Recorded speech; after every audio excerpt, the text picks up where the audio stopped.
अस्सलाम वालेकुम स्टूडेंट्स।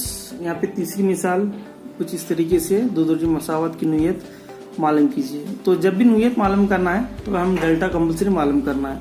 तो इसका हल कुछ इस तरीके से, तो पहला हम जो दो दर्जे मसावत दी गई उसको लिखेंगे 3x² माइनस 2x प्लस 1/3 मसावी 0, 1/3 मसावी 0। ये दो दर्जे मसावत है। तो ये दो दर्जे मसावत को मियारी शक्ल के साथ हम क्या करेंगे, मवाजना करेंगे, देखेंगे।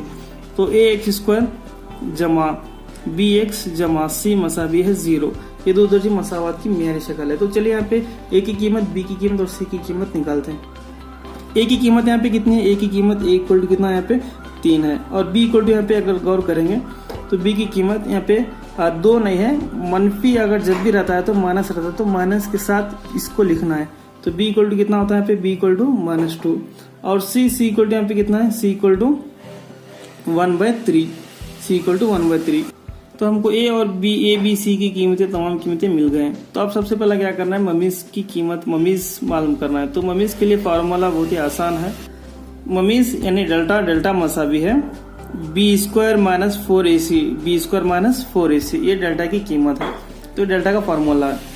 तो चलिए यहाँ पे डेल्टा की कीमत यानी b² माइनस 4ac में abc की कीमत यहाँ पे दर्ज करते हैं, पुर करते हैं, यहाँ पे रखते हैं। तो b इक्वल टू कितना है, यहाँ पे b इक्वल टू -2 है। तो -2 की दूसरी कुवत यहाँ पे b² है, तो यहाँ पे दूसरी कुवत रखना है, माइनस है, माइनस जैसा वैसा ही रखना है 4, और यहाँ पे a ब्रैकेट लेना है क्योंकि ज़रब में है ब्रैकेट, और a की कीमत यहाँ पे कितनी है, 3 है, तो 3 रखना है। और यहाँ पे c की कीमत यहाँ पे कितनी है, 1/3 है, तो यहाँ पे c की कीमत 1/3 रखना है, c की कीमत 1/3 रखना है। तो यहाँ पे स्टूडेंट्स देखेंगे तो a3 यहाँ पे कैंसिल होता है, 3 1 3 3 1 3 यहाँ पे कैंसिल होता है। तो बचता क्या है, यहाँ पे देखिए डेल्टा मसावी है, नफी 2 की दूसरी कुवत, यहाँ पे कितनी होती है, 4 होती है, और माइनस यहाँ पे कितना होता है, -4, सिर्फ -4 बचता है यहाँ पे। आप सभी जानते हैं कि एक मुस्बित और एक मनफी वैल्यू अगर आपको सेम मिलते हैं तो दोनों क्या होते हैं, कैंसिल होते हैं, और ये होता है हमारा डेल्टा इक्वल टू 0। तो यहाँ पे डेल्टा इक्वल टू 0 आ गया। तो ममीज यानी डेल्टा की कीमत क्या गई, यहाँ पे ममीज की कीमत यहाँ पे 0 आ गई।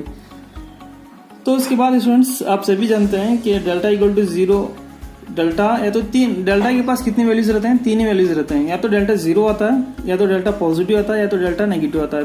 तो हमको यहाँ पे क्या मिल गया, डेल्टा इक्वल टू 0 मिल गया। यहाँ पे डेल्टा इक्वल टू 0 मिल गया, तो जजर क्या होते हैं, जजर मसावी होता है, जजर हकीकी और मसावी होते हैं, जजर हकीकी और मसावी है।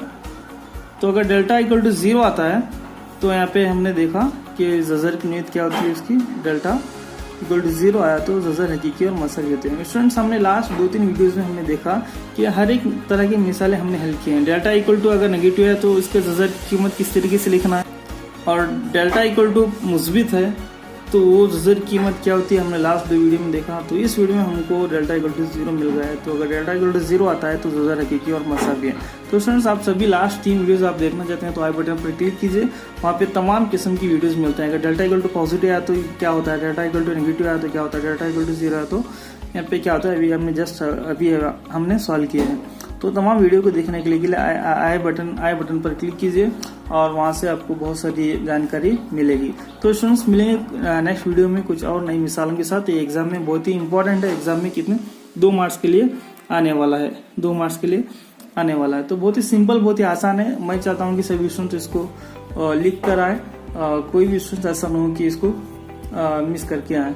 तो ये मेरी ख्वाहिश है कि आप तमाम स्टूडेंट्स इसको गौर से देखेंगे, प्रैक्टिस करेंगे, या तो आप खुद ऐसा भी कर सकते हैं, आप खुद मसावत लेना है और आप खुद को हल करना है। मिसाल के तौर पर x² plus x minus 1 equal to मसावी 0।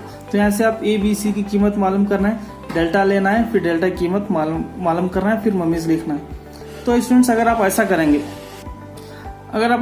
तो आपको बहुत सारी नॉलेज आपको मिलती है। तो आपको खुद ब खुद पता चलता है कि जजर की नीयत क्या है, किस तरीके से मालूम करना है, डेल्टा की कीमत किस तरीके से मालूम करना है, फार्मूले की प्रैक्टिस होती है, और जजर की नीयत भी यहाँ पे आप खुद ब खुद लिख सकते हैं। तो जब तक आप खुद से नहीं करेंगे तब तक आपको कुछ भी नहीं मिलेगा। तो स्टूडेंट्स यही बहुत ही सिंपल है, बहुत ही आसान है। आप खुद के खुद के दो दर्जन मसावात बनाइए, खुद के दो दर्जन मसावात बनाइए। मिसाल के तौर पर यहाँ पे बताता हूँ, 2x² जमा x नफी 3 मसावी 0। तो इसका आपको क्या करना है, ज़ज़र की नीयत मालूम करना है। आप खुद बनाइए और खुद प्रैक्टिस कीजिए और फिर देखिए कि आपके मैथ्स किस तरीके से इम्प्लीमेंट होता है। तो एक टेक्निक है मैथ्स में, अगर आपको आगे बढ़ना है तो आपको खुद से भी करना पड़ता है। तो स्टूडेंट्स फिर मिलेंगे हम अगली वीडियो में कुछ नई मिसालों के साथ। जब तक के लिए इस वीडियो को देखते रहिए और इसको प्रैक्टिस करते रहिए।